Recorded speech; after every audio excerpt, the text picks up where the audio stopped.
Tuhan sudah menciptakan bumi serta isinya untuk manusia. Sebenarnya dunia dan segala isinya tidak berkekurangan. Kehidupan manusia juga seharusnya tidak berkekurangan. Kita dapat melihat ada tempat yang kelebihan air, ada tempat yang kekurangan air. Ada tempat yang kelebihan bahan makanan, ada tempat yang kekurangan bahan makanan. Ada orang-orang yang kelimpahan dan tidak habis-habisnya pekerjaan. Ada orang juga yang kekurangan, minta satu pekerjaan saja tidak dibuka-bukakan. Sehingga kita menyadari bahwa ini bukannya kita kekurangan akan berkat, tetapi kita kekurangan akan hikmat. Kita perlu hikmat Tuhan. Sehingga adanya acara ini setiap hari kita membaca Amsal, meminta hikmat Tuhan. Lewat nabi-nabinya seperti Salomo, Raja Salomo dan berbagai orang, Daniel dan sebagainya. Ikutilah acara ini selama 31 hari, meminta hikmat Tuhan.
Ku beri kemuliaan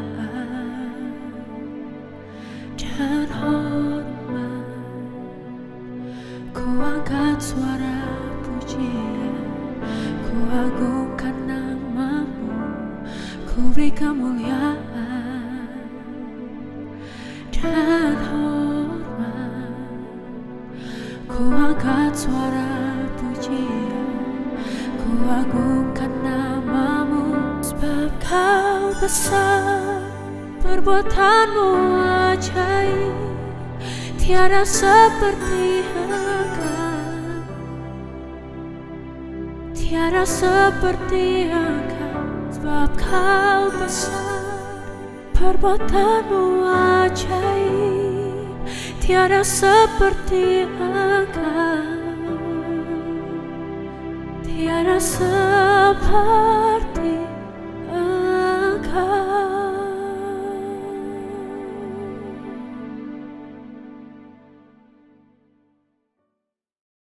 Selamat pagi dan shalom kepada setiap pendengar daripada Saat Teduh Pagi.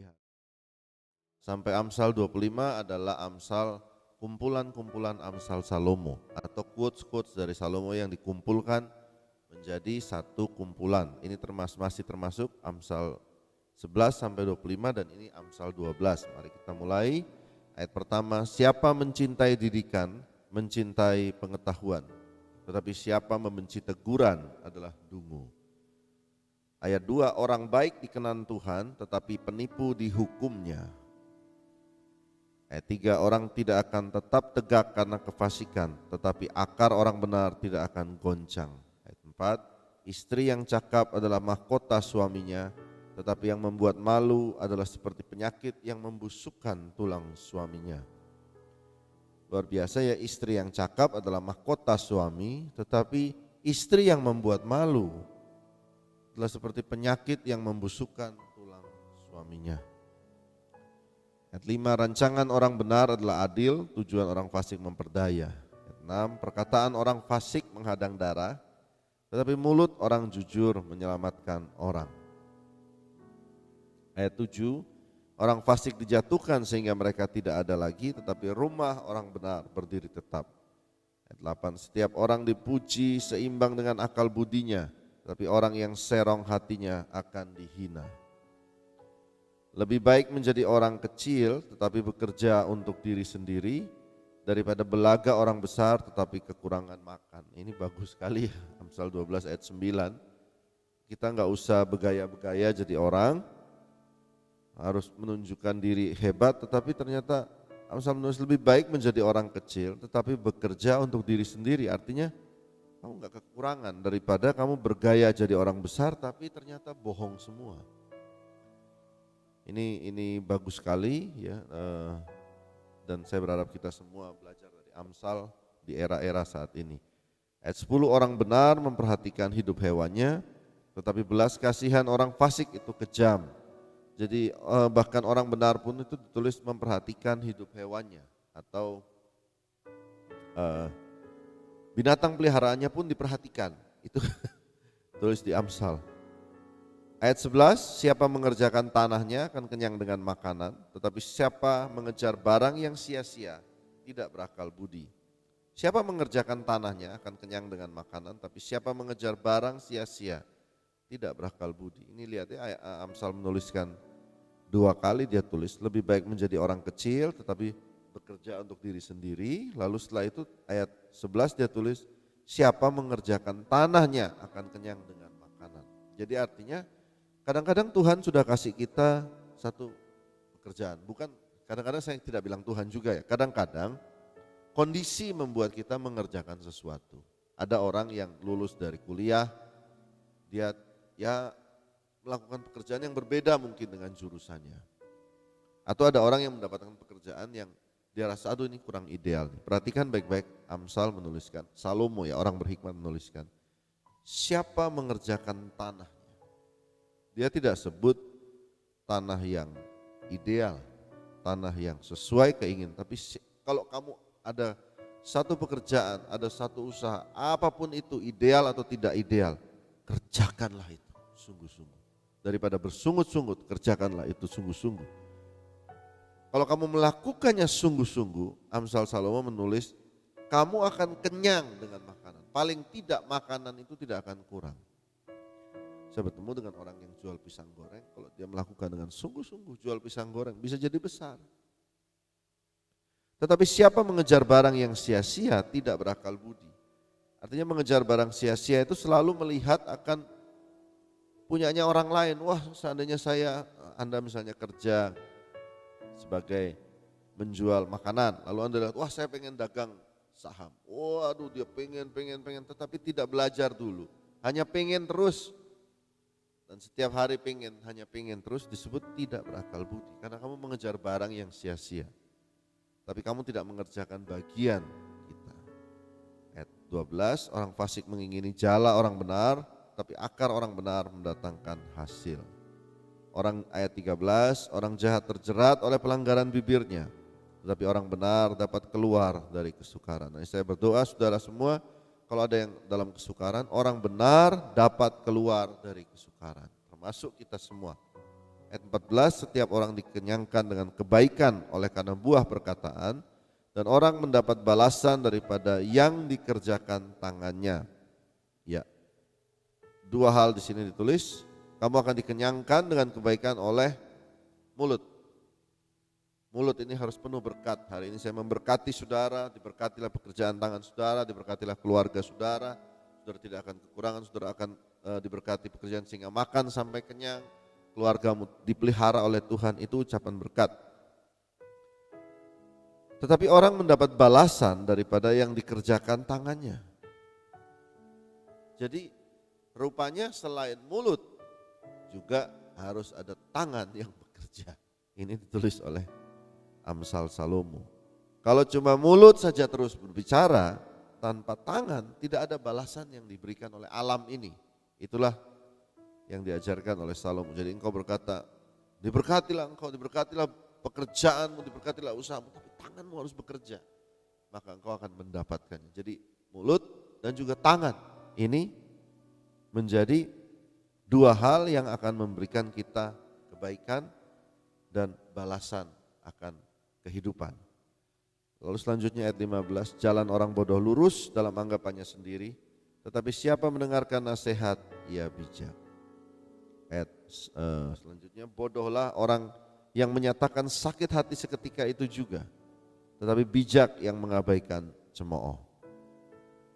Jadi kalau saudara dalam kehidupan tiba-tiba ada yang menyinggung saudara, Salomo berkata, sakit hati itu jangan langsung dikatakan frontal, karena itu emosi.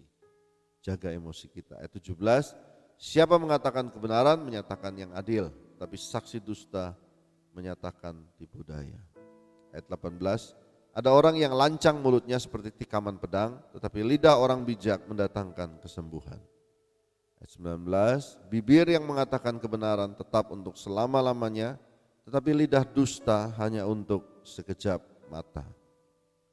Ayat 20, tipu daya ada dalam hati orang yang merencanakan kejahatan, tetapi orang yang menasihatkan kesejahteraan mendapat sukacita. Ayat 21, orang benar tidak akan ditimpa oleh bencana apapun, tetapi orang fasik akan senantiasa celaka. Ayat 22, orang yang dusta bibirnya adalah kekejian bagi Tuhan, tetapi orang yang berlaku setia dikenannya. 23, orang yang bijak menyembunyikan pengetahuannya, tetapi hati orang bebal menyeru-nyerukan kebodohan. 24, tangan orang rajin memegang kekuasaan, tetapi kemalasan mengakibatkan kerja paksa. Nah ini penting, tangan orang rajin memegang kekuasaan tapi malas, kamu akan kerja karena terpaksa. Nah, akhirnya kebutuhan meningkat dan sebagainya, mau gak mau ya harus kerja terpaksa. Tetapi kalau kamu rajin, ayo mari kita lakukan itu, engkau akan memegang kekuasaan. Ayat 25, kekhawatiran dalam hati membungkukkan orang, tetapi perkataan yang baik mengembirakan dia. Ini ayat yang luar biasa, Amsal 12 ayat 25. Kekhawatiran dalam hati membungkukkan orang.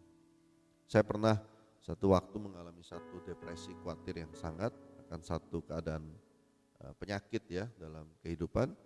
Itu saya malam-malam tidurnya itu sampai bungkuk gitu, tidurnya meringkuk begitu. Itu yang disebut kekhawatiran membungkukkan orang. Dan kalau Anda khawatir, Anda juga jalannya juga beda dengan orang yang tegak gitu ya, disebut Anda khawatir sehingga itu bungkuk. Jadi benar, kekhawatiran itu membungkukkan dan juga membungkukkan segala sesuatu yang kita buat. Lawannya apa khawatir itu? Apabila Anda khawatir sekarang, ada perkataan yang baik, ya kata perkataan yang baik. Nah seringkali perkataan yang baik ini kita jangan tunggu orang, tetapi perkataan kita sendiri bagi diri kita sendiri. Anda harus lihat cermin, lihat hari ini aku diberkati Tuhan. Hari ini ada berkat Tuhan yang baik datang bagiku. Engkau layak menerima berkat. Tuhan Yesus sudah menebus engkau. Karena itu Tuhan akan menolongku, Tuhan akan memberikan jalan keluar. Pada saudara semua, jangan takut, jangan khawatir, mari melangkah bersama Tuhan Yesus. Ayat 27, orang malas tidak akan menangkap buruannya, tetapi orang rajin akan memperoleh harta yang berharga. Ayat 28, di jalan kebenaran terdapat hidup, tetapi jalan kemurtatan menuju maut. Ya demikianlah Amsal 12 dari Amsal Salomo. Mari kita akan berdoa pada hari ini untuk meminta hikmat. Terima kasih ya Tuhan, pada hari ini kami bersama-sama meminta hikmat. Tambahkan hikmat bagi kami Tuhan dalam memilih apa yang harus kami lakukan. Berikan kami hikmat supaya kami tidak memilih kebodohan, tetapi memilih yang bervalue, memiliki nilai emas, perak dan permata seperti hikmat itu sendiri. Ajar kami untuk punya hikmat hari ini Tuhan dalam menghadapi keluarga, pekerjaan, pergumulan dalam kehidupan kami. Tuhan berikan hikmat dan jalan keluar dan solusi bagi setiap kami. Bukankah Tuhan baik? Dan Tuhan suka apabila kami semua bahagia. Kami percaya Tuhan menambahkan hikmat bagi kami semua yang sedang menonton acara ini. Terima kasih Tuhan. Dalam nama Tuhan Yesus kami sudah berdoa. Amin. Terima kasih, jangan lupa ikuti lagi besok Amsal 13 dan selanjutnya. Tuhan Yesus memberkati. Bapa kami yang di surga, dikuduskanlah namamu, datanglah kerajaanmu, jadilah kehendakmu di bumi seperti di surga. Berikanlah kami pada hari ini makanan kami yang secukupnya. Ampunilah kami akan kesalahan kami seperti kami pun mengampuni orang yang bersalah kepada kami. Jangan membawa kami dalam cobaan, tapi lepaskanlah kami daripada yang jahat. Karena Engkau yang mempunyai kerajaan dan kuasa dan kemuliaan sampai selama-lamanya. Bagi yang percaya katakan amin.